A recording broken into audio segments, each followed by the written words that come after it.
میرے محترم بزرگوں اور بھائیوں، یہ بات ہوئی تھی کہ اللہ تعالیٰ نے ہمیں اس لیے پیدا کیا ہے کہ ہمارا اللہ سے تعلق قائم ہو جائے۔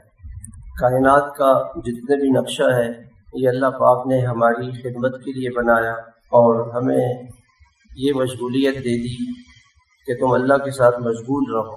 کائنات کی جتنی بھی چیزیں ہیں یہ سب اللہ کی پاکی میں، عظمت میں، بڑائی میں مشغول ہے۔ اللہ تعالیٰ فرماتے ہیں وَإِن مِّن شَيْءٍ إِلَّا يُسَبِّحُ بِحَمْدِهِ، ہر چیز اللہ تعالیٰ کی تسبیح بیان کرتی ہے، اللہ کی پاکی بیان کرتی ہے اور اللہ کی حمد کو بیان کرتی ہے، اللہ کی تعریف ہر مخلوق بیان کرتی ہے۔ اور أَلَمْ تَرَ أَنَّ اللَّهَ يُسَبِّحُ لَهُ مَن فِي السَّمَاوَاتِ وَالْأَرْضِ، اللہ تعالیٰ فرماتے ہیں تم دیکھتے نہیں ہو جو آسمانوں میں مخلوق ہے، زمین میں مخلوق ہے، یہ سب اللہ کی پاکی بیان کرتے ہیں۔ سبح للہ ما فی السماوات وما فی، یہ ساری مخلوق اللہ کی تسبیح میں لگی ہوئی ہے۔ والطیر صافات، اور قطار در قطار جو پرندے ہیں یہ بھی اللہ کی تسبیح بیان کرتے ہیں۔ کل قد علم صلاتہ وتسبیحہ، اللہ تعالیٰ کو سب کی نماز کا پتہ ہے، سب کی تسبیحات کا پتہ ہے۔ ساری مخلوق نماز پڑھتی ہے، ساری مخلوق، درخت قیام میں ہے اور جانور رکوع میں ہے، سانپ بچھو یہ سجدے میں ہے۔ اللہ کی بندگی میں ساری مخلوق لگی ہوئی، صرف ایک انسان نادان اور ناسمجھ ہے تو اپنے مالک کو بھول بیٹھے۔ انسان ناسمجھ، اللہ کو بھولا ہوا ہے۔ تو اللہ تعالیٰ نے انسان کو اپنے لیے بنایا ہے، ہماری مشغولیت صرف اللہ میں۔ حضرت مولانا الیاس رحمۃ اللہ علیہ فرماتے تھے لا الہ الا اللہ، میری کوئی مشغولیت نہیں ہے سوائے اللہ کے بندگی کی۔ میں ہر وقت اللہ کا بندہ ہوں، ہر وقت اللہ کا بندہ، 24 گھنٹے میں اللہ کا بندہ ہوں۔ مکے کے کافر یہ سمجھتے تھے اگر صرف کلمہ پڑھ لیں اور زندگی ان کی ایسی ہو جیسے ہماری ہے، اس سے ان کو کوئی مشکل تھوڑی ہوتی، وہ کلمہ پڑھ لیں۔ ان کو پتا تھا کہ کلمے کے بعد ہماری پوری زندگی پھر اللہ کی ہو، ہماری کوئی چیز اپنی نہیں ہو، ہم ہر وقت غلام ہیں، ہم 24 گھنٹے اللہ کے بندے، صبح بھی، شام بھی، دن میں، رات میں، بازار میں، ہماری نگاہوں پر کسی کی نگاہ ہے، ہم پہ اللہ تعالیٰ کے خفیہ پولیس اور خفیہ کیمرے لگے ہوئے، کسی کو خفیہ پولیس والے اٹھا کے لے جائے کتنا خوف ہوتا ہے، گھر والوں کو بھی، سب کو، پتہ نہیں کیا ہوگا کیا ہوگا کیا ہوگا۔ اور اللہ کی خفیہ پولیس کا خوف نہیں، ہر وقت ہمارے ساتھ۔ ایک خفیہ پولیس والا اللہ کا یہاں بیٹھا ہوا ہے اور ایک خفیہ پولیس والا یہاں بیٹھا ہوا ہے، دونوں ہماری نگرانی کرتے ہیں، ہم ہر وقت نگرانی میں۔ ان اللہ کان علی کل شیء وکان اللہ علی کل شیء رقیبا، نگران، ہر چیز پر اللہ کی نگرانی ہے۔ وکفی باللہ شہیدا، اللہ تعالیٰ کہتے ہیں میں تمہیں دیکھ رہا ہوں، مجھ سے بچ کے کہاں جاؤں۔ ایحسب ان لم یرہ احد، انسان اس لیے گناہ کرتا ہے کوئی اسے نہیں دیکھتا، اللہ تعالیٰ فرماتے ہیں ایسا نہیں، بلا ان ربہ کان بہ بصیرا، تیرا رب تجھے واچ کرتا ہے، دیکھ، اللہ تجھے دیکھ۔ اس دن ہم دارالعلوم گئے حضرت کی قبر پہ، تو گیٹ میں چوکیداروں نے کہا دیکھیں کیمرے ہر جگہ لگے ہوئے، ادھر ادھر نہیں جائیں، جہاں آپ نے جانا ہے وہیں جا کے واپس آئیں۔ ایسے ہی اللہ تعالیٰ فرماتے ہیں کہ میرے خفیہ پولیس والے اللہ کے کیمرے ہیں، یہ دیوار اللہ کا کیمرہ ہے، یہ زمین اللہ کا کیمرہ ہے۔ یومئذ تحدث اخبارها بأن ربك اوحى لها اذا زلزلت الارض زلزالها وأخرجت الأرض أثقالها وقال الإنسان ما لها يومئذ تحدث أخبارها، یہ زمین یہ اللہ کی خفیہ رپورٹ اللہ کو دے گی، اللہ اس نے ہی یہ بولا اليوم نختم على أفواههم وتكلمنا أيديهم، زبان سے یہ کہے گا کہ میں نے گناہ نہیں کی، واللہ ربنا ما كنا مشرکین، ہم نے تو کوئی گناہ نہیں کیا۔ بڑا پارسا بنے گا اللہ پاک کے پاس، تو اس کی زبان پہ اللہ مہر لگا، زبان بند ہے۔ وتکلمنا ایدیہم، ہاتھ نے جو موبائل کے گناہ کیے گئے اللہ نے جھوٹ بولتا ہے، رات کی تنہائی میں یہ تیری نافرمانی کرتا تھا ہاتھ، تنہائی کے ہاتھوں کے گناہ ہاتھ خود بتائیں گے، یہ ہاتھ ہمارے نہیں ہیں، یہ تو اللہ کی امانت ہے ہمارے۔ وتشہد ایدیہم وارجلہم، اور ہاتھ گواہی دیں گے، پاؤں گواہی دیں گے، اے اللہ یہ اسکول کالج یونیورسٹی جاتا تھا، وہاں نامحرموں سے باتیں کر، گواہی دیں، شادیوں میں جاتا تھا، گناہوں کی تقریب میں جاتا تھا، اے اللہ یہ سب گواہی ہمیں تو ہر وقت اللہ تعالیٰ کی نگرانی میں ہے۔ احصاہ اللہ ونسوہ، قرآن کی آیت بڑی، احصاہ اللہ ونسوہ۔ اللہ تعالیٰ فرماتے ہیں جیسے بیٹا شرارت کر رہا ہو نا، اس شاگرد شرارت کر رہا ہو، استاد کہتے ہیں بیٹا میں دیکھ رہا ہوں، تو یہ نہ سمجھنا کہ مجھے پتہ نہیں۔ باپ کہتے ہیں بیٹا مجھے سب پتہ ہے۔ اللہ تعالیٰ کہتے ہیں احصاہ اللہ ونسوہ، تو گناہ کر کے بھول بیٹھا مجھے یاد ہے، اللہ کو یاد ہے۔ ما یکون من نجوی ثلاثۃ الا هو رابعهم، تین ہو چوتھا اللہ، دو ہو تیسرا اللہ، ایک ہے دوسرا اللہ ہے، اللہ ہے، اللہ ہے، اللہ دیکھ رہا ہے۔ یہ دل کے اندر اتر جائے کہ اللہ دیکھ رہا ہے تو گناہ نہیں کرے۔ جب تک یہ بات دل میں نہیں اترے گی گناہ کرتا ہی رہے، چاہے کچھ بھی کرے۔ دل میں اللہ اتر جائے گا، جس دن دل میں اللہ اترے گا تو اس دن گناہ چھوڑے، اور محنت سے ہوگا۔ اسی کے لیے اللہ والوں کی مجلسیں ہیں، اسی کے لیے تبلیغ میں جانا ہے، اسی کے لیے ذکر اذکار تلاوت تسبیحات ہیں، معمولات کی پابندی ہے۔ جو معمولات کی پابندی نہیں کرے گا، اللہ والوں کی صحبت میں نہیں جائے گا، تبلیغ میں محنت نہیں کرے گا اپنے اوپر، تو گناہوں سے نہیں بچ سکتا۔ گناہ اس لیے ہو رہے ہیں کہ اللہ کا استحضار کم ہے۔ اس دن ایک ساتھی نے واقعہ سنا ہے، بڑی خوشی ہوئی مجھے، کہنے لگے ہمارے خاندان میں ایک تقریب تھی، گناہوں مخلوط تقریب تھی، اور بڑی قریبی رشتہ دار کی خالہ کی بیٹی کا کوئی فنکشن تھا، نہ جاتے تو وہ بہت سخت ناراض ہوتے۔ کہتے میں نے اللہ سے کہا کہ اللہ میں تو نہیں کرنا چاہتا، تو ہی بچا۔ کہتے جب شام ہو گئی نا، بارش شروع ہو گئی، میں نے ان کو فون کر دیا بارش ہو رہی ہے میں نہیں آ سکتا۔ اللہ کا شکر ادا کیا کہ گناہ سے بھی بچ گیا اور بات بھی نہیں خراب ہوئی۔ انسان کے اندر بے چینی ہوتی ہے نا کہ میں نے گناہ سے بچنا ہے، اللہ پاک اس بے چینی میں اس کی مدد فرماتے ہیں اور اس کو اللہ گناہ سے بچا لیتے ہیں۔ دل کے اندر یہ جذبہ ہو کہ میں نے اللہ کو ناراض نہیں کیا، اپنے مالک کو، خالق کو۔ ساری مخلوق اللہ کی بندگی میں لگی ہوئی ہے اور یہ انسان اللہ کو بلا بیٹھا، رسول اللہ فنسیہ، اللہ کو بلا بیٹھا۔ اللہ کہتے ہیں ہم بھی تجھے بھول جائیں گے، قیامت میں ہم بھی تجھے چھوڑ دیں گے، ہم بھی تیری کوئی مدد نہیں کریں گے۔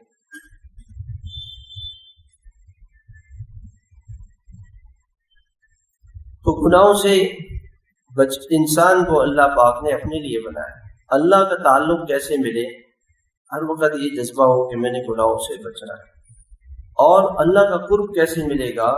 جناب نبی کریم صلی اللہ علیہ وسلم کی مبارک زندگی، 24 گھنٹے کی زندگی کو اللہ کے نبی کے سنتوں کے مطابق گزارا۔ میرا اللہ کے یہاں کیا مرتبہ ہے یہ میری سنت والی زندگی سے پتہ چلا۔ اگر میری زندگی میں سنتیں نہیں ہیں تو میں اللہ سے دور ہوں۔ بڑی عجیب بات ایک بزرگ نے فرمایا، ایک 6 نمبر ہم بیان کر رہے ہیں، ڈرائیونگ بزرگ فرمایا کہ 6 نمبر دعوت دیتے ہیں، بیان کرتے ہیں، بہت اچھی بات ہے، ثواب ضرور ملے گا، لیکن ان 6 نمبروں پر اللہ کا جو وعدہ ہے، نماز پر، ذکر پر، تلاوت پر، اللہ کا جو وعدہ ہے وہ اس نماز پر ہے جو میں پڑھتا ہوں۔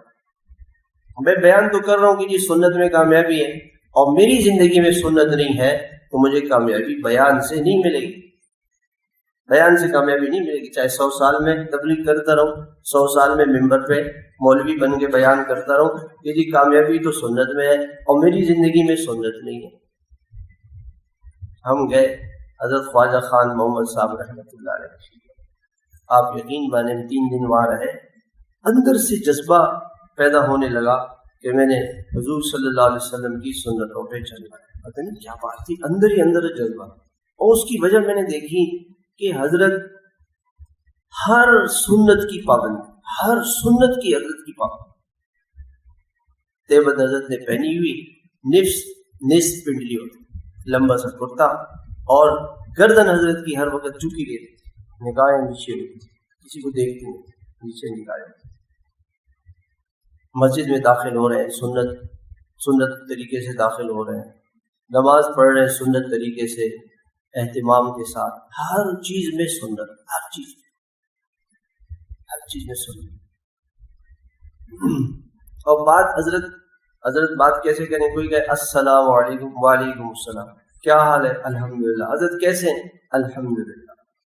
حضرت دعا فرمائے اللہ برکتوں سے نواز، اس سے علاوہ اللہ کے سوا کوئی جملہ ہی نہیں، کوئی جملہ، کوئی بیان نہیں کرتے تھے ہماری طرح، بیان کوئی بیان، دل میں اللہ تھا، وہ اللہ منتقل ہو رہا تھا سب کے دلوں میں، دل اللہ کی محبت سے بھرا ہوا تھا، جو جاتا تھا اس کا دل اللہ کی محبت سے بھر جاتا تھا، دل میں اللہ کے نبی صلی اللہ علیہ وسلم کی عظمت تھی، آپ کے سنتوں کی عظمت تھی، اس لیے جو جاتا تھا سنت والی زندگی لے کے آتا۔ یہاں حضرت نیو ٹاؤن میں آئے تو نیو ٹاؤن میں طلبا نے حضرت ممبر پر بیٹھ گئے، کہیں جاتے تھے تو ممبر پر بس اگر بیٹھ جاتے طلبا نے کہا حضرت بیان فرمائے، خاموش رہتے تھے، حضرت نے ایک جملہ فرمایا، جو میری خاموشی سے سبق نہ سیکھے میرے بیان سے اسے کیا ملے گا؟ کوئی جملہ نہیں زبان سے، کسی کے بارے میں کوئی بات ہی نہیں، ہماری تو زبان تھکتی نہیں لوگوں کے تذکرے سے، سارا دن اللہ کے غیر کو بول بول بول بول کے دل کا ستیہ ناش، گھنٹوں حضرت کے پاس بیٹھے رہے خاموش۔ یہ زبان کی حفاظت کرنی ہے، زبان کی حفاظت۔ حضرت عبداللہ بن مبارک رحمۃ اللہ علیہ کے فرماتے ہیں کہ میں سفر پہ تھا، ایک عورت تھی، وہ بالکل ایسے لگ رہا تھا سواری پہ سوار تھی، وہ بچھڑ گئی تھی اونٹ سے، تو میں نے اس سے پوچھا کہ تم کون ہو؟ قال انی عبداللہ، تو قرآن سے اس نے جواب دیا کہ میں اللہ کی بندی ہوں۔ کہاں جا رہی ہو؟ من المسجد الحرام الى المسجد الاقصی، وہ قرآن سے باتیں کر رہی تھی۔ خیر قافلہ بھول گئی تھی، انہوں نے جا کے قافلے سے ملا دیا، ان کے بیٹے تھے قافلے میں، انہوں نے کہا کہ 20 سال ہو گئے ہماری ماں نے قرآن کے سوا کوئی بات نہیں، کوئی ان سے بات کرے تو قرآن کی کوئی آیت پڑھتی تھی، قرآن کی کوئی آیت پڑھتی تھی۔ 20 سال ہو گئے اور اس زبان سے ایک جملہ گناہ کا نہیں نکلا، اس لیے کہ اللہ دیکھ رہا ہے۔ جس دن یہ دل میں آئے گا نا کہ اللہ دیکھ رہا ہے، زبان ٹھیک ہو جائے گی۔ یہی تو نشانی ہے کہ دل میں اللہ ہے کہ نہیں، دل میں اللہ ہوگا، زبان پہ گناہ نہیں۔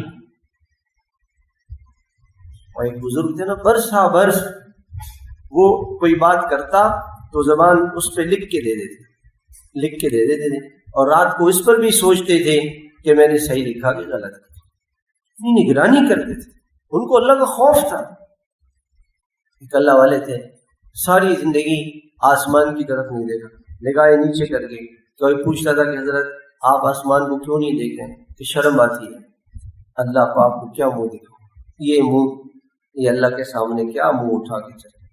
جیسے آپ نے دیکھا ہوگا نا، مجرم کو پولیس گرفتار کرتی ہے، اس کا سر کیسے نیچے ہوتا ہے، ایسے سر اس کا نیچے ہوتا ہے، اور اندر سے اپنے آپ کو مجرم سمجھ رہا ہوتا ہے۔ جو گنہگار ہوگا اس کا یہی طریقہ اس کا ہوگا۔ وہ جو ہے ایک بزرگ تھے تو وہ ساری زندگی ہنسے نہیں، لوگ ان سے پوچھتے تھے حضرت ایسی باتیں لوگ کرتے ہیں آپ ہنستے نہیں ہیں، اور میں تو اس دن ہنسوں گا، وہ دن ہنسنے کا ہوگا جب اللہ تعالیٰ اعلان فرما دے کہ میں تجھ سے خوش ہو گیا، راضی ہو گیا، وہ دن ہنسنے کا ہے میرا، ورنہ کیا دنیا میں ہنسنا، کیا دنیا میں کیا ہنسنا۔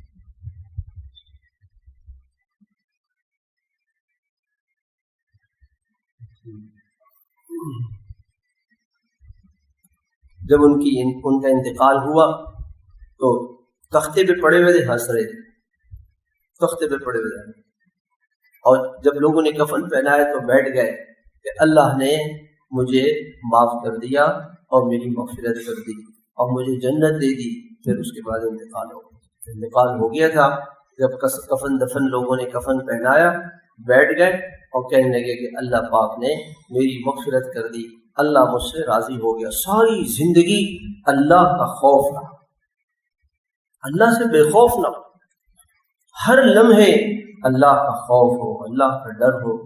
اللہ اللہ ہے، اس کی لاٹھی بے آواز ہے، وہ چاہے تو پانی کیا چیز ہے، پانی کو بہا دے، اور پانی کو بہا کے دریا کے گھروں کے گھر، زمینوں کی زمینیں، مویشیوں کی مویشیاں دیکھتے رہتے، وہ اللہ ہے۔ وہ اللہ ہے، اللہ کی بڑی طاقت ہے، اس کی بڑی قدرت ہے، اللہ سے دبے، اللہ سے ڈرے تو گناہ نہیں کرے گا۔ اللہ پاک سے جتنا ڈر ہوگا گناہ نہیں کرے۔ عورت، کیا چیز عورت کو حیا والی بنائے گی؟ اللہ کا خوف، اللہ کا خوف۔ میرے اللہ مجھ سے ناراض ہو جائیں گے، میرے اللہ مجھ سے ناراض ہو جائیں گے، میں سر کے بال کو نہیں کھول سکتی۔ حضرت خدیجہ رضی اللہ تعالیٰ عنہ حضور صلی اللہ علیہ وسلم کے ساتھ لگ کے بیٹھی ہوئی تھی۔ آپ علیہ السلام نے فرمایا خدیجہ، جی یا رسول اللہ، کہ جبریل آ گئے، جبریل آئے۔ اچھا، تو حضرت خدیجہ نے ایسے اپنا دوپٹہ سر سے ہٹایا، تو آپ علیہ السلام نے فرمایا کہ خدیجہ جبریل تو چلے گئے۔ اچھا، ابھی چلے گئے؟ ہاں چلے گئے۔ پھر دوپٹہ سر پہ رکھا، کہ رسول اللہ اب کہنا پھر آ گئے، کہ آپ جبریل سے پوچھیں یہ کیوں گئے؟ جبریل نے کہا جس گھر میں عورت کے سر پہ دوپٹہ نہ ہو ہمیں حیا آتی ہے اس گھر میں جاتے ہوئے، اور اللہ کی رحمت اور اللہ کے رحمت کے فرشتے اس گھر میں نہیں آتے۔ جبریل جیسا فرشتہ واپس چلا جائے، اب جس گھر میں سارا دن بچیوں کے سروں پہ دوپٹے نہ ہو، ماؤں کے سروں پہ دوپٹے نہ ہو، لوگ کہتے ہیں جی ہمارے گھر میں کچھ ہے، سب کچھ ہے۔ جس گھر میں رحمت کے فرشتے نہیں ہیں وہاں سارے جنات، سارے شیاطین، سارے جن اور شیاطین وہاں جمع۔ بچوں کو کپڑے پہناتے ہیں تصویروں والے، تصویر والے کپڑے پہناتے۔ اللہ کے نبی نے فرمایا لا تدخل الملائکۃ بیتا فیہ کلب ولا تصاویر۔ کتے پالتے ہیں لوگ بلا وجہ، ایک تو کتا حفاظت کے لیے ہو یا شکار کے لیے ہو یا کھیتی کے یا باغ کے رکھوالی کے لیے ہو، وہ الگ اس کی اجازت ہے، لیکن شوخیہ کتے پالنا، جس گھر میں کتا ہو اللہ کے نبی فرماتے ہیں ان کی نیکیوں سے روزانہ 1 کی رات اجر کم ہوتا ہے، اور وہاں رحمت کے فرشتے نہیں آتے۔ سارا دن اللہ کی رحمت، اسکول چلے جاؤ، کالج چلے جاؤ، یونیورسٹی چلے جاؤ، وہاں ننگے بالوں کے ساتھ جو عورتیں جا رہی ہیں بازاروں میں، دفتروں میں، اور اب سارا دن اللہ کی لعنت برس رہی۔ لوگ کہتے ہیں پتہ نہیں کاروبار جو ہے نا آج کل بالکل کاروبار ختم ہو گیا، بے حیائی کی وجہ سے ختم ہو۔ آپ کسی آفس میں جائیں، سامنے دیندار لوگ ہیں اور سامنے بے حیا لڑکی کو بٹھایا، ہر آدمی اس کو دیکھے، تاکہ وہ تو جائے گی جہنم، کروڑوں برس کی جہنم وہ خرید رہی ہے، جو اس کو دیکھے گا اسی بھی ساتھ ہم تو ڈوبے صنم تم ہی لے کے ڈوبے۔ ہوش ہی نہیں ہے کہ میں کیا کر رہا ہوں۔ اللہ کے نبی فرما رہے ہیں کہ رحمت کے فرشتے چلے جاتے ہیں جس گھر میں عورت کا سر ننگا ہو، عورت کا سر سارا دن ماں ننگے سر۔ اب اس گھر میں شیاطین آئے، جنات آئے، اور بچے بیمار، پریشانی، کہتے ہیں ہمارے گھر میں کچھ ہے، کچھ کیا ہے؟ سب کچھ ہے اللہ کی۔ جس گھر میں گناہ ہوگا وہاں اللہ کا غصہ، اللہ کا غضب، اللہ کی ناراضگی ہوگی۔ حضرت فاطمہ رضی اللہ تعالی عنہ کا جب انتقال ہونے لگا تو انہوں نے وصیت کی کہ آج میرا انتقال ہو جائے گا۔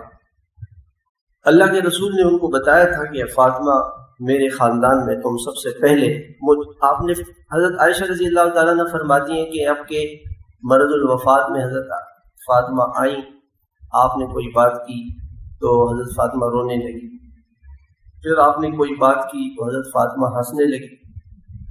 میں نے حضرت فاطمہ سے پوچھا کہ فاطمہ کیا بات ہے؟ کہ راز ہے حضور کا نہیں بتاؤں۔ میں خاموش ہوں۔ جب اللہ کے رسول دنیا سے چلے گئے تو میں نے پھر پوچھا کہ فاطمہ کیا بات ہے؟ کہ ہاں اللہ کے رسول نے یوں فرمایا تھا کہ میں اب دنیا سے جانے والا ہوں۔ مجھے رونا آ گیا مجھے، کہ پھر ہنسی کیوں؟ کہ اللہ کے رسول نے فرمایا کہ میرے اہل میں سے تم سب سے پہلے میرے پاس آؤ۔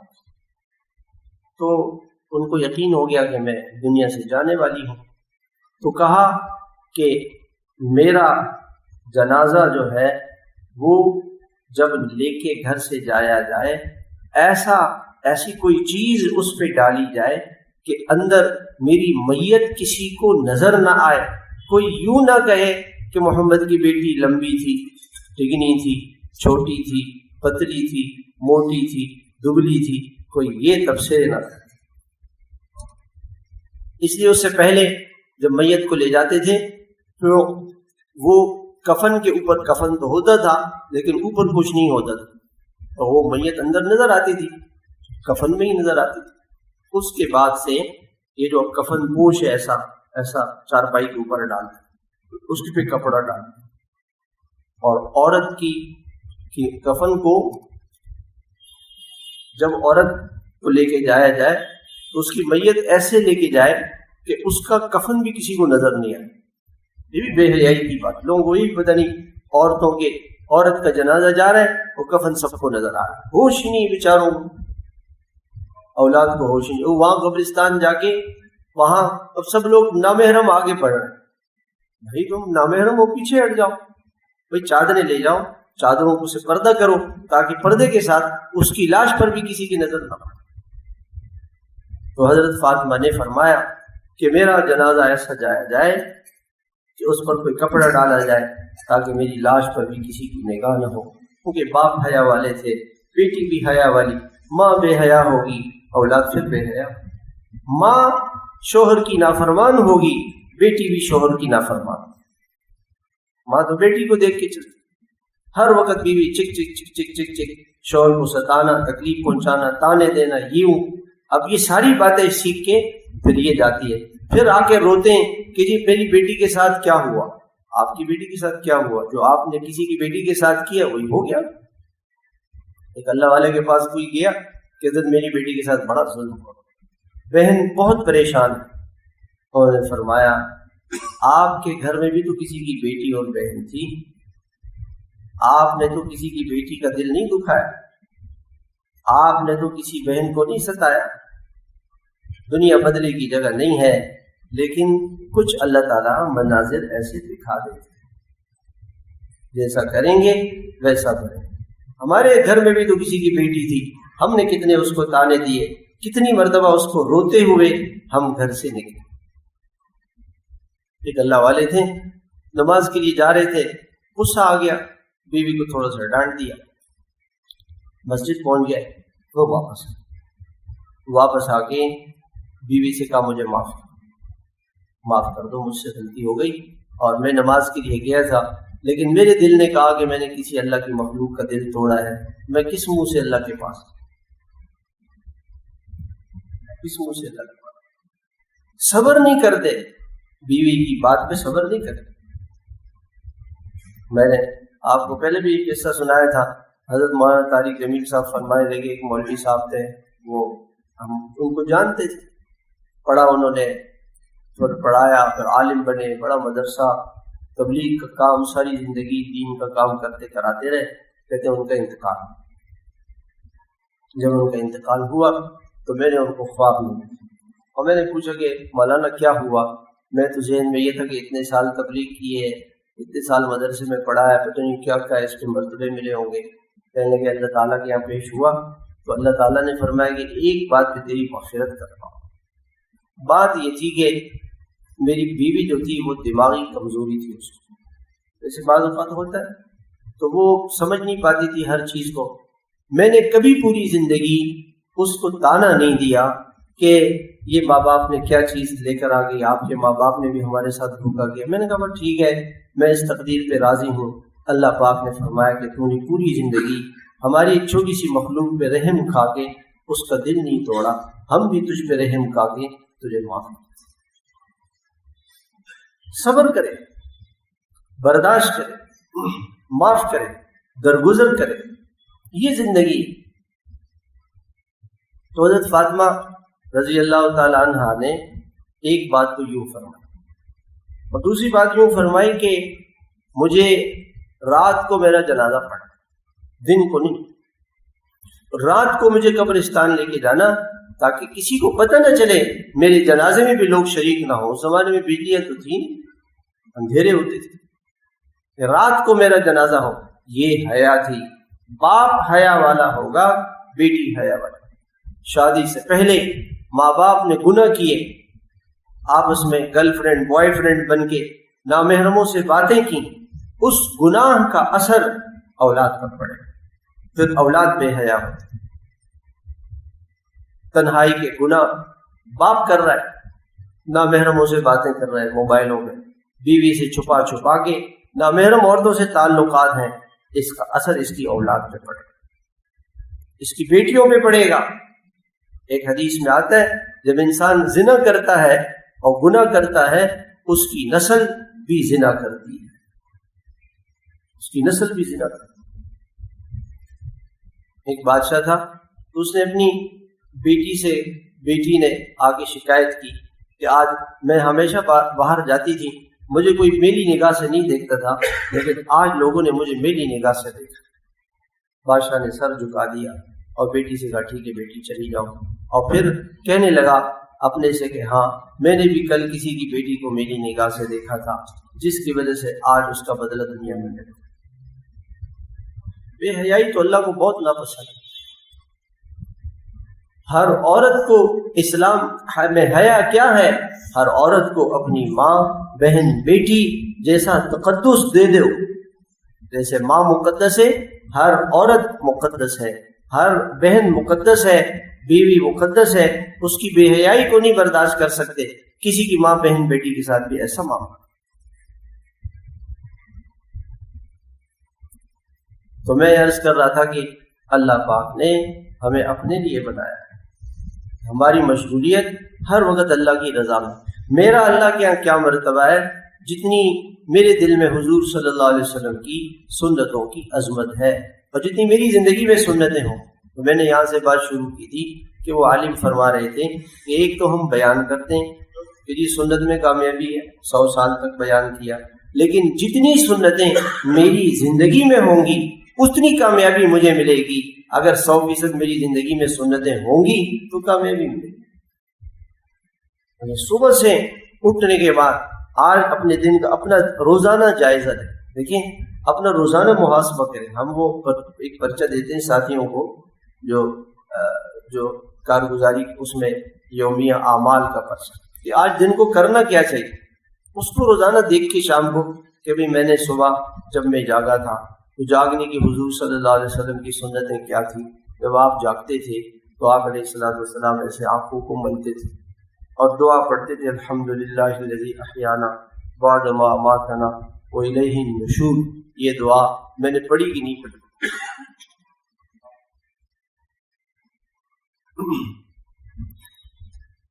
الحمدللہ الذی احیانا بعد ما اماتنا والیہ النشور، الحمدللہ الذی رد علی روحی وَأَذِنَ لِي بِذِكْرِهِ۔ یہ حضور کی دعا ہے۔ پھر اس کے بعد آپ علیہ السلام آسمان کی طرف دیکھتے اور آپ یہ آیتیں پڑھتے ہیں اِنَّ فِي خَلْقِ السَّمَاوَاتِ وَالْأَرْضِ وَاخْتِلَافِ اللَّيْلِ وَالنَّهَارِ۔ یہ آیتیں آپ وضو سے پہلے پڑھتے تھے، وضو نہیں کرتے تھے، اٹھتے یہ آیتیں پڑھتے۔ پھر اس کے بعد بیت الخلاء گئے، کون سے پاؤں سے داخل ہوئے؟ پتہ ہی، الٹے پاؤں سے، سیدھے پاؤں سے۔ اللہ کے نبی نے فرمایا کہ جب آدمی بغیر دعا پڑھے، بسم اللہ پڑھے، قضائے حاجت کے لیے بیٹھتا ہے، شیاطین اس کے ساتھ چمٹ جاتے ہیں، اور جنات کا مستقل وہ اڈا ہے، بیت الخلاء اس کو ان کا اڈا ہے۔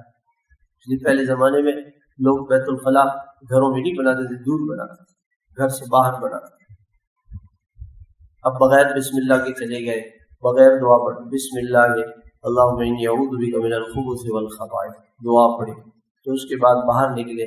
علماء نے لکھا ہے کہ بیت الخلاء میں داخل ہونے سے پہلے دعا پڑھے، اگر کوئی بھول جائے تو اندر جا کے پھر دل میں پڑھ سکتا ہے، زبان سے نہیں پڑھے۔ اور پھر باہر نکلے، غفرانک الحمدللہ الذی اذھب عنی الاذی وعافانی۔ صبح صبح جنات ساتھ لگ گئے، سارا دن پریشانی میں، مصیبت میں گزرے، صبح صبح پھر وضو کیا۔ حدیث میں آتا ہے جب آدمی وضو کرتا ہے بسم اللہ والحمدللہ پڑھے، بسم اللہ والحمدللہ، جب تک وضو رہے گا فرشتے اس کے لیے نیکیاں دیتے ہیں۔ بسم اللہ والحمدللہ، اتنا آسان، ہمیشہ باوضو رہے۔ حدیث میں آتا ہے ایک مرتبہ شیطان کی اللہ کے نبی سے ملاقات ہوئی، اللہ کے نبی نے شیطان سے پوچھا کہ شیطان تو کس سے ڈرتا ہے؟ کہنے ایک تو آپ سے ڈرتا ہوں، آپ سے ڈرتا ہوں، اور دوسرا باوضو آدمی سے ڈرتا ہوں۔ جب مسلمان وضو کر لیتا ہے تو یہ ہتھیار والا ہے، وضو مسلمان کا ہتھیار ہے۔ جیسے فوجی اگر ہتھیار کے ساتھ ہو تو سب ڈریں گے، اور پولیس والا اس کے ساتھ ہتھیار نہ ہو تو کون اس سے ڈرے؟ مسلمان کا ہتھیار وضو، باوضو رہنے کی کوشش کی۔ ایک صحابی نے کہا کہ یا رسول اللہ کہ میں یہ چاہتا ہوں کہ میری روزی میں اللہ تعالیٰ برکت دے، روزی میں اللہ نے وسعت دے کہ ہمیشہ باوضو رہو، ہمیشہ باوضو رہو۔ اور باوضو رہنے سے انسان اللہ کے مقرب بندوں میں شامل ہو جاتا ہے۔ آپ صلی اللہ علیہ وسلم نے فرمایا کہ بلال جب میں معراج پہ پہنچا تو میں نے دیکھا کہ آپ کے قدموں کی چلنے کی آوازیں میں سن رہا ہوں۔ آپ کیا عمل کرتے ہو؟ کہ رسول اللہ جب بھی وضو ٹوٹتا ہے تو وضو کرتا ہوں اور 2 رکعت نفل پڑھتا ہوں، تحیۃ الوضو۔ اس سے اللہ پاک کے کتنا انسان مقرب بن جاتا ہے، اور اللہ کی حفاظت میں وہ آدمی آ جاتا ہے، اللہ اس کی حفاظت کرتے ہیں۔ اب وضو کے درمیان کی دعائیں پڑھ لی، اللہم اغفر لی ذنبی ووسع لی فی داری وبارک لی فی رزقی، کہتے ہیں رزق میں برکت ہوئی۔ یہ دعا اتنی طاقتور ہے کہ اللہ تعالیٰ اس دعا کی برکت سے ساری رزق کی تنگیاں دور کر دیں۔ اگر کوئی پڑھے تو صحیح، یاد ہے ہمیں، پڑھتے نہیں، اس لیے برکت نہیں آتی۔ لوگ آتے ہیں حضرت کوئی وظیفہ بتا دیں، حضور صلی اللہ علیہ وسلم نے جو وظیفہ بتایا ہے وہی وظیفہ سب سے بڑا وظیفہ۔ گھر نہیں ہے، اللہ اپنا گھر دے دیں گے۔ رزق میں برکت نہیں ہے، اللہ تعالیٰ رزق میں برکت دے دیں گے۔ گناہ ہوئے ہیں، اللہ معاف فرما دیں۔ حدیث میں آتا ہے کہ آسمان کی طرف جب آدمی وضو کرے، آسمان کی طرف دیکھے، لوگ انگلی اٹھاتے ہیں، انگلی اٹھانے کا ذکر نہیں ہے حدیث میں، لوگ ایسے انگلی اٹھاتے ہیں، انگلی نہیں ہے، آسمان کی طرف نگاہ کریں، اشہد ان لا الہ الا اللہ وحدہ لا شریک لہ واشہد ان محمدا عبدہ ورسولہ اللہم اجعلنی من التوابین واجعلنی من المتطہرین۔ جو یہ دعا پڑھے گا اللہ تعالیٰ اس کے لیے جنت کے 8 دروازے کھول دیں، 8 دروازے جنت کے اللہ۔ گھر سے نکلا، بسم اللہ، سارے بھائی یہ دعا پڑھ لیں، بسم اللہ توکلت علی اللہ لا حول ولا قوت الا باللہ۔ فرشتہ اعلان کرتا ہے ہدیتا ووقیتا وکفیتا وتنحى عنہ الشیطان۔ فرشتہ کہتا ہے تو جس مقصد کے لیے جا رہا ہے وہ مقصد وہ کام ہو جائے گا۔ کہتے ہیں کہ کام ہی نہیں ہوتا ہے، گھر سے نکلتے ہیں کام ہی نہیں ہوتا ہے۔ اللہ کے نبی نے اس کے لیے دعا بتا دی، ہدیتا تیرے کام بن جائیں گے، ووقیتا کہتے ہیں باہر گئے ٹائر پنچر ہو گیا، موبائل لوٹ لیا، یہ ہو گیا وہ ہو گیا، تو اللہ کے نبی فرماتے ہیں وقیتا اللہ تجھے ہر شر سے ہر پریشانی سے، کہتے ہیں کچھ ہوتا ہی نہیں، برے دن ہی برے ہی دن ہے، اس دعا کی برکت سے کوئی بھی دن برا نہیں۔ وکفیتا اور اللہ تعالیٰ تیرے لیے کافی ہے۔ اللہ جس کے ساتھ ہو جائے اسے اور کیا چاہیے؟ اللہ ساتھ ہو جائے، اس دعا کے پڑھنے سے اللہ ساتھ ہو جائے۔ وتنحى عنہ الشیطان، اور شیطان کہتا ہے کہ اب میرا زور اس پہ چلے گئی۔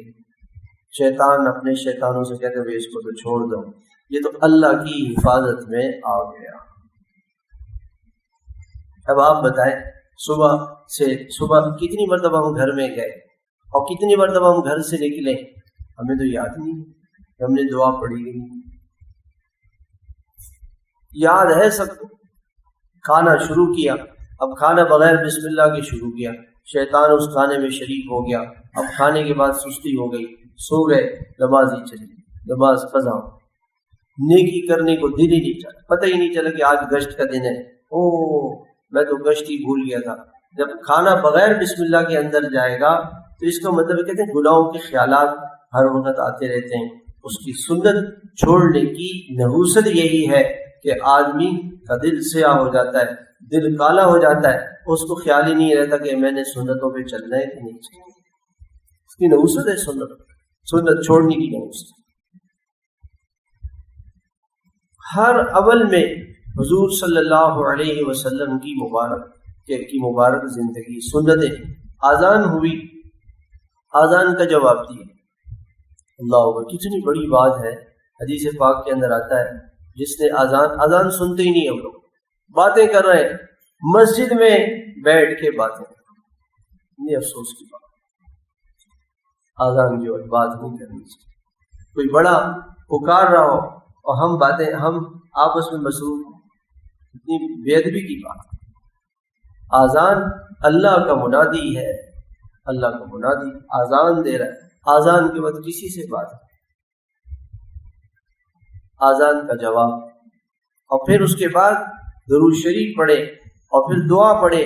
اللہم رب هذه الدعوة التامة والصلاة القائمة آت محمدا الوسيلة والفضيلة وابعثه مقاما محمودا الذي وعدته انك لا تخلف الميعاد. حدیث میں آتا ہے جو یہ دعا پڑھے گا، اللہ کے نبی فرماتے ہیں قیامت کے دن میں اس کو بلاؤں گا اور میں کہوں گا کہ یا اللہ یہ ایمان والا تھا، اس کی مغفرت فرما. علماء نے لکھا ہے، مولانا احمد علی لاہوری رحمۃ اللہ علیہ فرماتے ہیں یہ کیسے پتہ چلے گا کہ ہمارا خاتمہ ایمان پہ ہوگا کہ نہیں ہوگا؟ کہتے ہیں جو اس دعا کا اہتمام کرے گا اس کا خاتمہ ایمان پہ. کتنی بڑی بات. میں اپنے گریبان میں منہ ڈال کے دیکھوں کہ آج 5 اذانیں ہوئی ہے نا، میں نے 5 اذانیں سنی بھی نہیں سنی، جواب دیا کہ نہیں. غفلت کی زندگی گزر رہی ہے میرے بھائیوں، اور اسی پہ موت آ جائے. کتنی نحوستیں اسی وجہ سے آ رہی ہیں کہ ہماری زندگی حضور صلی اللہ علیہ وسلم کی سنتوں سے دور ہے.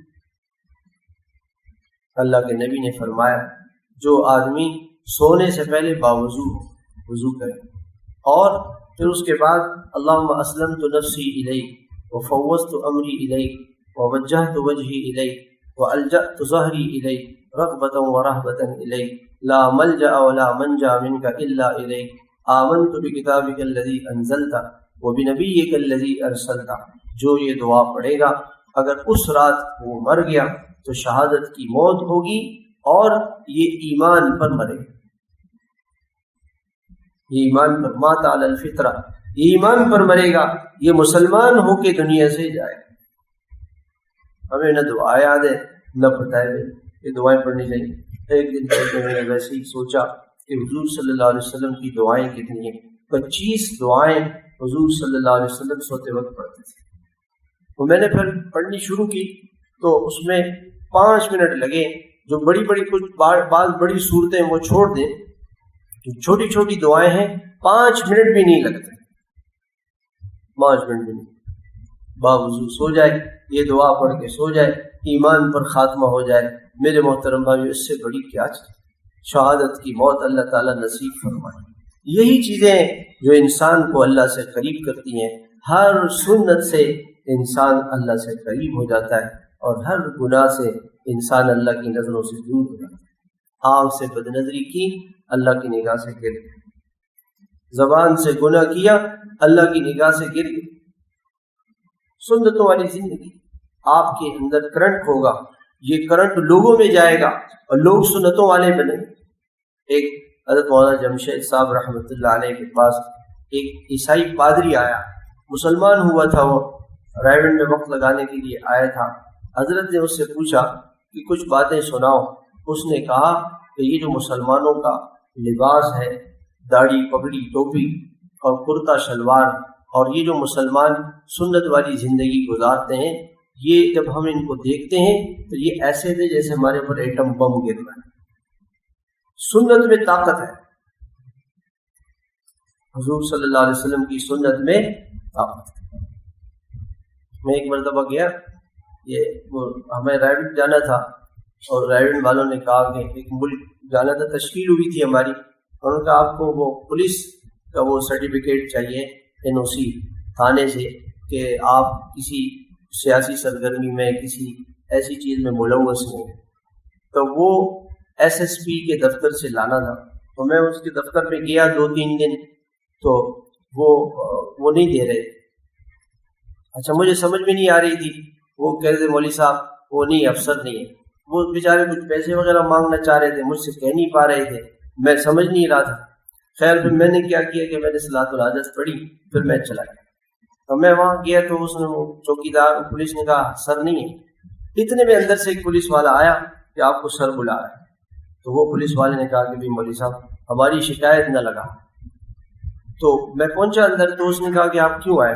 میں نے کہا یہ مجھے یہ فارم چاہیے, یہ سرٹیفکیٹ. اس نے لکھ کر کے مجھے دے دیا, لکھ کر کے دے دیا مجھے.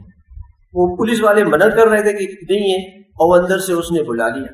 سنت کی برکات ہے, اعمال کی برکتیں ہیں. آپ سنت والی زندگی اختیار کریں, اللہ تعالیٰ آپ کے کام رکاوٹ اس لیے ہے کہ ہماری زندگی میں سنت ہے. سنت ہے. گھر کی سنت کیا ہے؟ گھر کی سنت ہے معاف کرنا, درگزر کرنا, صبر کرنا. یہ گھر کی سنت ہے. لوگ آتے, لوگ کہتے ہیں جی ہمیں ایسا کوئی تعویذ دیں کہ بیوی ہماری بات مانے. عورتیں کہتی ہیں ایسا کوئی تعویذ مل جائے کہ شوہر جو ہے قابو میں آئے. وہ قابو میں آئے. ایک عورت تھی تو وہ کسی اللہ والے کے پاس پہنچی کہ حضرت ایسا کوئی تعویذ دے دے کہ شوہر قابو میں آئے. کہا اس تعویذ کے لیے تو آپ کو ایک عمل کرنا پڑے گا, پھر یہ تعویذ ملے گا. کیا عمل؟ یعنی شیر کی گردن کے بال لانے پڑے. تو بڑی پریشان ہو گئی, کوئی شیر کی گردن کے بال کہاں سے لے کر آؤ. خیر اپنی کسی سہیلی سی بات کی, میں کہا کیوں پریشان ہے؟ کہنے میں گئی تھی بزرگوں کے پاس, انہوں نے کہا کہ شیر کی گردن کے بال لے آؤ پھر شوہر قابو میں آ جائے گا. کہنے یہ کوئی بڑا مسئلہ نہیں ہے, شوہر اگر قابو میں آ گیا تو کیا بات ہے. اس لیے چلتے ہیں, کوشش کریں. کیا کوشش کریں؟ اب روزانہ گوشت خریدتے اور وہاں گارڈن جاتے, زو حدیقۃ الحیوانات, وہاں جا کے وہ شیر کے سامنے گوشت ڈالتے. کچھ عرصے, مہینہ 2 مہینے جاتے رہے, 3 مہینے, شیر مانوس ہو گئے. جب یہ جاتے تو جانور ہے, اس کے سامنے آپ دانہ ڈالیں گے وہ آپ کے قریب آئے گا, ڈنڈا دکھائیں گے تو وہ بھاگے گا. تو وہ شیر کے سامنے گوشت ڈالتے پنجرے میں, وہ کھانے لگا. یہ ایک مثال ہے. تو اس سے آہستہ آہستہ مانوس ہو گیا شیر.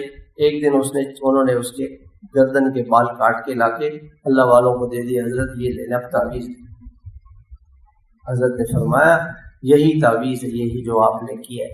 ایک درندہ ہے, جانور ہے, چیرنے والا, پھاڑنے والا, کھانے والا, آپ کی بات نہ سمجھنے والا, آپ نے اس کو کس تعویذ سے رام کیا؟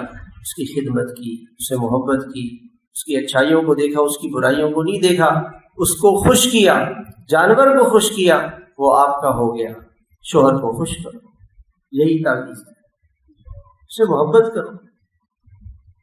شوہر سے محبت عبادت ہے. شوہر سے محبت اس کا ثواب نفلی عبادت سے زیادہ ہے. اس کا ثواب نفلی عبادت سے زیادہ. ایک عورت نفل پڑھ رہی ہے اور ایک اور شوہر کی خدمت کر رہی ہے, اس کو شوہر کی خدمت پر نفل سے زیادہ ثواب ملے گا. اللہ کے نبی نے فرمایا جنتی عورت کی نشانی یہ ہے کہ اس کا شوہر اس سے راضی. عورت کیسے پتہ چلے گی بھی عورت جنتی ہے کہ جہنمی ہے؟ کیسے پتہ چلے؟ یہ پتہ چلے گا کہ جب عورت سے اس کا شوہر راضی ہو. میں نے ایک دن یہ بات کی تو ایک بچہ گیا محلے میں اپنے گھر میں, جا کے اپنی امی سے کہنے لگا امی ابو آپ سے خوش ہیں یا نہیں؟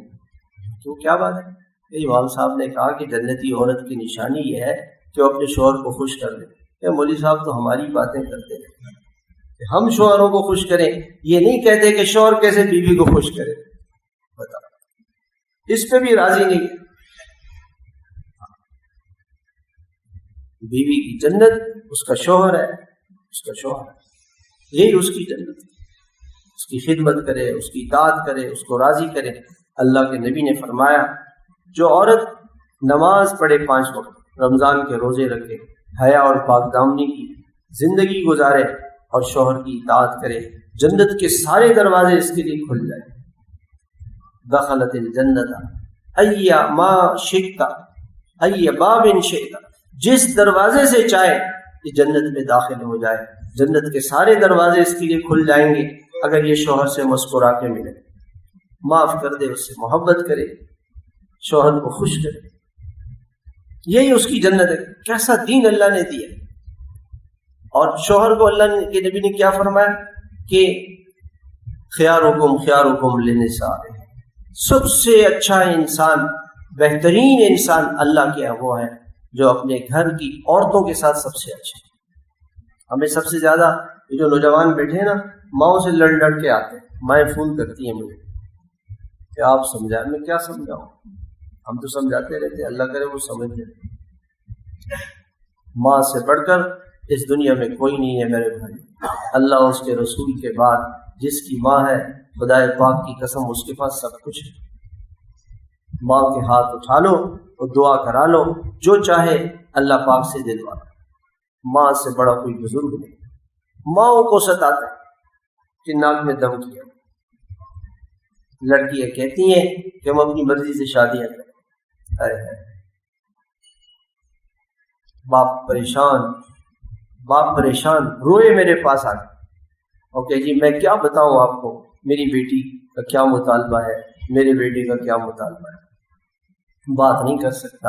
اپنی بیوی سے کہتا ہے، اس کی ماں سے، کیا صاحبزادے کا موڈ اگر اچھا ہو تو کبھی بات کر لینا اس سے، اور میرے سامنے روتے ہیں۔ اللہ پاک کا عرش ہل جاتا ہوگا باپ کے آنسو بہانے۔ کیوں بہاتے ہیں ماں کے آنسو؟ توبہ کریں اس گناہ سے،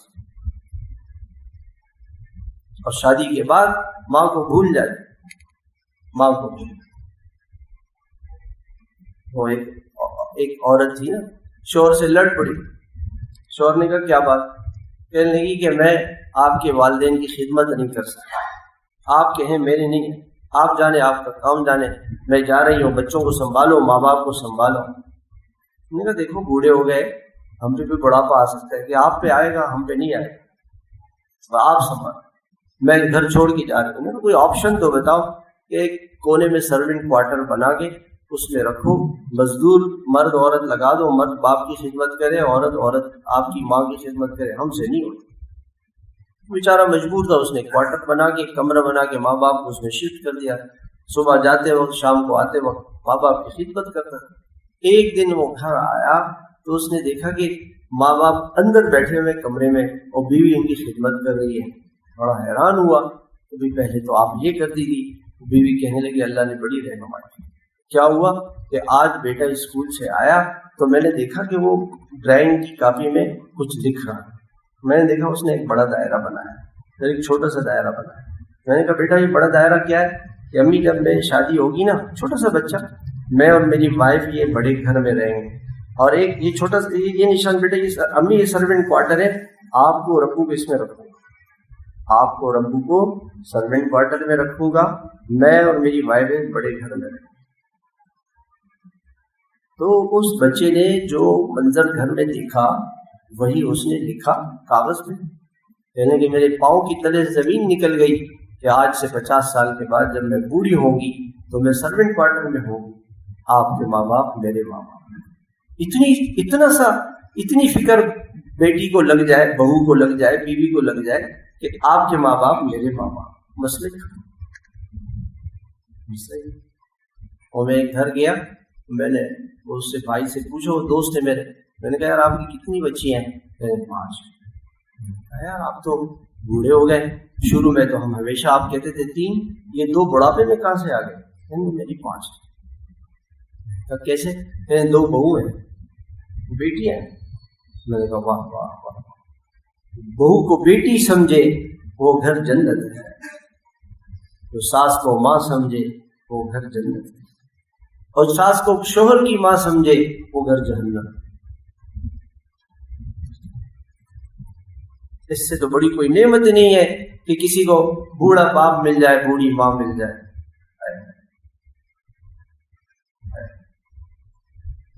میرا تو دل یوں چاہتا ہے جتنے بوڑھے ماں باپ ہیں ان کے لیے میری نیت کی ہے، اللہ تعالیٰ مجھے زندگی دے، ایک ایسا مکان بناؤں گا، بوڑھے ماں باپ جس کے بھی ہو نا، اس کو لا کے ان سے کہوں گا ہم خدمت کریں، تو جنت ہے ہماری۔ مدینہ میں آپ کو ایک قصہ سنا، مدینہ منورہ میں ایک صاحب تھے، وہ ہمارے دوست تھے، وہ بڑے اللہ والے آدمی تھے، جماعتوں کی بڑی نصرت کرتے تھے۔ جب ہم پہلی مرتبہ گئے بیت اللہ 93-94 میں، تو ان کے مکانات تھے، تو اس مکان میں انہوں نے ایک کمرہ ہماری جماعت کو دیا کرائے پر دیا.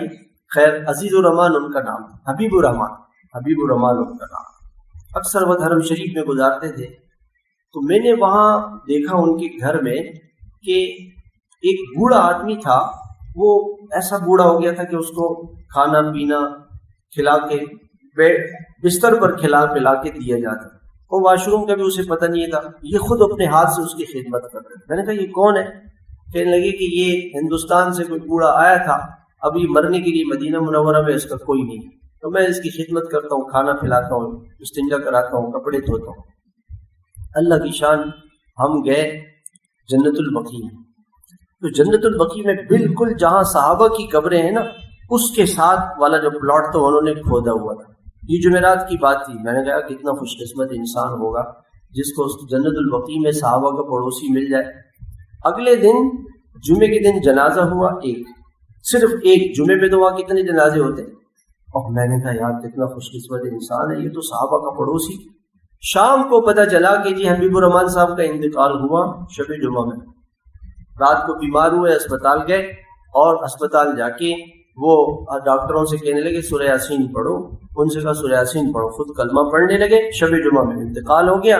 ان کا ایک عرب دوست تھا، انہوں نے کہا کہ بھی حالانکہ ایک دن میں پرچہ نہیں بنتا، اجازت نامہ نہیں بنتا، اسی راتوں رات پرچہ بن گیا، اور وہ جنت البقیع میں وہ جگہ ملی جو صحابہ کے پڑوس پر. ان لوگوں نے یہ کہا 40 سال ہمیں ہو گئے مدینے میں، یہ جگہ کبھی کھودی نہیں انہوں نے، آج پہلی مرتبہ کھودی ہے، اور ان کے لیے کھودی گئی. دیکھیں بہترین انتقال شب جمعہ، بہترین دن جنازے کا جمعہ، بہترین شہر مدینہ منورہ، بہترین قبرستان جنت البقیع، ایمان پر خاتمہ، اور یہ ساری فضیلتیں ان کو ملی ہیں خدمت پر. اور وہ بھی ماں باپ نہیں، کسی اور کی. ماں جس کے پاس ہے وہ تو جنت ہے، باپ تو اس کا جنت ہے، اس کا باپ تو جنت ہے. تو نوجوان ماں باپ کو اللہ کے نبی نے کیا فرمایا؟ سب سے اچھا انسان وہ ہے، سب سے اچھا انسان جو اپنی عورت کے ساتھ، ماں کے ساتھ، بیوی. سب سے زیادہ غصہ میں کس پہ آتا ہے؟ بیوی، ماں، بیٹی، بہن، انہیں کو ستاتا، انہیں کو تنگ کرتا. اور اللہ کے نبی نے فرمایا سب سے اچھا انسان وہ ہے جس سے اس کی ماں خوش ہو، بیوی خوش ہو، بیٹی خوش ہو. آج جائیں اور بیوی سے کہہ دیں کہ جی میں انشاءاللہ نیت کرتا ہوں کہ آپ کو کبھی ناراض نہیں کروں. اور بیوی یہی نیت کرے کہ بھئی شوہر میری جنت ہے، میں نے اپنی جنت کو ٹھکرایا، میں معافی چاہتی ہوں، میں آج کے بعد سے کبھی اپنے شوہر کو نہیں ستاؤں. گھر کی زندگی جنت بن جائے. اللہ پاک بھی ہمیں عمل کی توفیق عطا فرمائے.